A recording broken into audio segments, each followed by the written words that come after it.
लेकिन ये मैच में क्या हुआ है, सुना है इनकी टांगें कांपती हैं हमारे खिलाड़ियों की। कोई कहता है ये साइकोलॉजिकली घबरा जाते हैं। वो कोच ने तो ये कह दिया, उसने कहा ये तो भाई ये तो डरा देने वाली फीलिंग थी।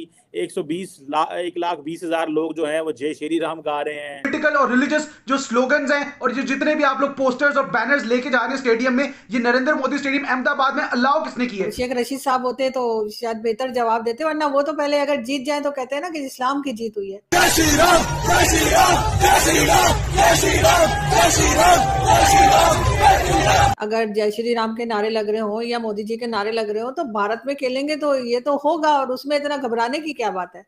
अगर हमारे यहाँ मैच हो और हम अल्लाह अकबर के नारे या दूसरे नारे लगा सकते हैं तो फिर वहाँ वो लोग क्यों नहीं लगा सकते अपने रिलीजन के हिसाब से। इंडिया ने अपनी जीत को जो है इसराइल के नाम कर दिया। उन्होंने कहा कि हमारी ये जीत इसराइल के नाम है। गजा में निहत्ते फलस्तीनियों पर जुल्म ढाने वाला इसराइल खेल के मैदान में भी तासुब फैलाने लगा है। आईसीसी वर्ल्ड कप में पाकिस्तान के खिलाफ फतह पर भारत को मुबारकबाद का पैगाम दे डाला। ओए पाकिस्तानियों, ओए भिखारियों, तुम्हारे नाजायज बाप को ठोक दिया है अफगानिस्तान ने। क्या ये हम इस लिहाज से अल्लाह ना करे हमारे लिए बुरी खबर भी हो सकती है कि अफगानिस्तान ने हमारे खिलाफ इतना रन कर दिया तो हमारे लिए मुसीबत ना हो जाए? जिस तरह परफॉर्म किया, दिस इज बिकॉज के इंडियन अवाम का प्रेशर ज्यादा था। मैडम, आप तो जारी बात है बड़ा महजूज हुई होंगी कि पाकिस्तान जो है इंडिया पहुंचा हुआ है, और हम भी बड़ा महजूज हो रहे हैं।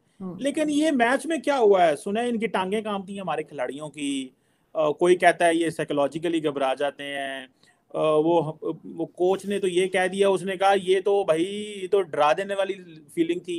1,20,000 लोग जो हैं वो जय श्री राम गा रहे हैं और पता नहीं क्या क्या अपना जो बोल रहे हैं।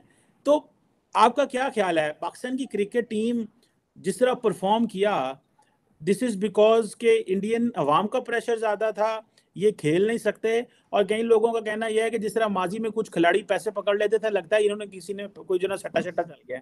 मैंने तो ये भी पढ़ा कि इंडिया के अंदर हॉस्पिटल के कमरे भी बुक हो गए। हॉस्पिटल के कमरे लोगों ने बुक कर लिए सट्टा खेलने के लिए। This is what I read in the news. What do you make of that?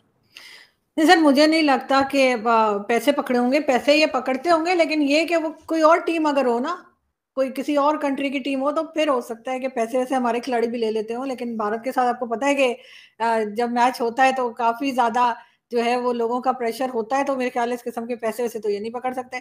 ये जरूर है कि हाँ, मतलब उनके लिए बैड डे था और वो नहीं खेल पाए। अगर शेख रशीद साहब होते तो शायद बेहतर जवाब देते, वरना वो तो पहले अगर जीत जाए तो कहते हैं ना कि इस्लाम की जीत हुई है। तो अभी क्या कहेंगे, इस्लाम की हार हुई है या क्या हुआ है। लेकिन ये है कि बहुत बुरी तरह से हारे हैं सर। अभी तो ओवर भी उनके रहते थे और उसके बावजूद पूरी टीम आउट हो गई। तो यकीनन कहीं ना कहीं जो है वो खिलाड़ियों की गलती है। और अगर वहां नारे लग रहे थे तो उसमें ऐसी क्या बात है। अगर जय श्री राम के नारे लग रहे हो या मोदी जी के नारे लग रहे हो तो भारत में खेलेंगे तो ये तो होगा, और उसमें इतना घबराने की क्या बात है। अगर हमारे यहाँ मैच हो और हम अल्लाह अकबर के नारे या दूसरे नारे लगा सकते हैं तो फिर वहाँ वो लोग क्यों नहीं लगा सकते अपने रिलीजन के हिसाब से। और आई फील के ऐसी कोई बात नहीं कि वो उसकी वजह से वो कोई परेशान हो गए, बल्कि वो खेले ही खराब। और बहुत हमारे खिलाड़ी तो ऐसे भी है ना जो आपको पता है पर्ची वाले होते हैं कि जी मिनिस्टर्स के जान पहचान है, किसी और की जान पहचान है तो उनको रख लेते हैं। हमारे यहाँ तो वो हिसाब है नहीं कि गेम की वजह से रखा गया, और 2-4 के अलावा बाकी तो सब आपको पता है कि सिफारशी होते हैं अक्सर। तो इस वजह से भी गेम खराब रहा। शुरू में 2-3 जब आउट हुए, उसके बाद के जो थे वो तो फौरन आए और गए। मतलब अभी इंसान बात ही कर रहा होता था कि आउट हो गया, दूसरा भी आउट हो गया। इतना कम मार्जिन इन्होंने दिया था तो इंडिया ने तो जीत ही जाना था। लेकिन खैर इन्होंने, मैं तो ये चाह रही थी कि टफ कंपटीशन होता, कि आखिर तक किसी को समझ में ना आता कि कौन जीत रहा है। लेकिन ऐसा नहीं हुआ, क्योंकि ये बहुत जल्दी सब आउट हो गए। तो फिर तो शुरू में इन लोगों को पता था कि भारत जीत जाएगा। और ये इससे पहले भी 7 बार हार चुके हैं। ये भी यकीनन आपको शायद पता होगा कि जब भी ये वर्ल्ड कप में भारत के साथ खेलें तो जो लोग बताते हैं कि मैं इतनी एक्सपर्ट नहीं क्रिकेट की, लेकिन वो कह रहे थे कि 7 बार ये 8वीं बार हारे हैं। और लग यही रहा है कि पूरी मतलब जैसे कहना चाहिए दर्जन भर टाइम ये हारेंगे तभी कुछ सुधरेंगे। मगर जाहिर है कि हमारे यहाँ तो फौरन ही ये बात कर दी गई कि कोई बात नहीं जी, ये तो गेम है और जीत हार होती रहती है। लेकिन अगर ये उल्टी बात हो गई होती, यानी अपोजिट हो गया होता और भारत हार गया होता, तो हमने पता नहीं क्या क्या बोल देना था कि मट्टी चटा दी और जमीन पे गिरा दिया और ये कर दिया वो कर दिया। लेकिन जब हम खुद हार गए तो मेरे ख्याल है बहुत सीरियसली हमें इस चीज को लेना चाहिए, और ये बात पता होनी चाहिए इन लोगों को जो सिलेक्टर्स हैं कि जी आप अपनी जो है ना वो पर्ची सिस्टम के हिसाब से खिलाड़ियों को ना रखें, खासतौर पे वर्ल्ड कप में। बाकी गेम्स में चलें आप रख लेते हैं, बाकी टाइम आप जो मैचेस होते हैं उसमें आप खिला सकते हैं अगर आप किसी को चाह रहे हैं कि वो आ जाए, लेकिन वर्ल्ड कप में तो कम से कम ये गलती नहीं होनी चाहिए थी। और जबकि मैडम 7 वो बार पहले भी आ रहे हैं सर, 8वीं बार कारनामा किया है। मैडम वो जो चेयरमैन साहब हमारे गए थे, सुना उन्होंने टीम को बैठा के बड़े लेक्चर वगैरह देते रहे।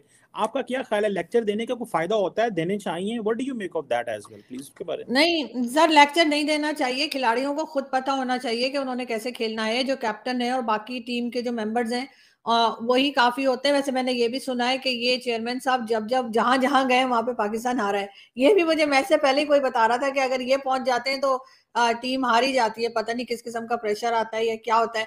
तो इसलिए जब ये पहुंचे थे और मैच हुआ भी नहीं था, तभी कई लोग जो है वो कह रहे थे पाकिस्तान में कि जी बस हार जाएंगे इसलिए कि ये पहुंच गए। तो इनको नहीं जाना चाहिए था, और अब ये के पहुंच ही गए तो अब बस वापस आ जाए चुप करके। अब आगे के देखते हैं कि आगे क्या करते हैं, क्योंकि कई मैचेस अभी रहते हैं। मगर फिर भी ये वाला बहुत इंपॉर्टेंट था जो ये हारे हैं खास तौर पे भारत से। और चले हार गए तो हार गए, वो हारने का भी इशू नहीं है, मगर इतनी बुरी तरह से हारे कि इन्होंने ओवर्स भी कंप्लीट नहीं किए, इतने कम रन बनाए, बहुत बुरा हाल हुआ इनका। बिल्कुल बिल्कुल सही कह रही है मैडम। ये तो एक हमारे सामने है चीज़, और बड़ा दुख हुआ मुझे तो देख के कि कोई कह रहा है जी वो हमारे सामने जो है ऊंची शोर वो कर रहे थे, कोई कुछ कह रहे थे। भाई तुम ग्राउंड खेलने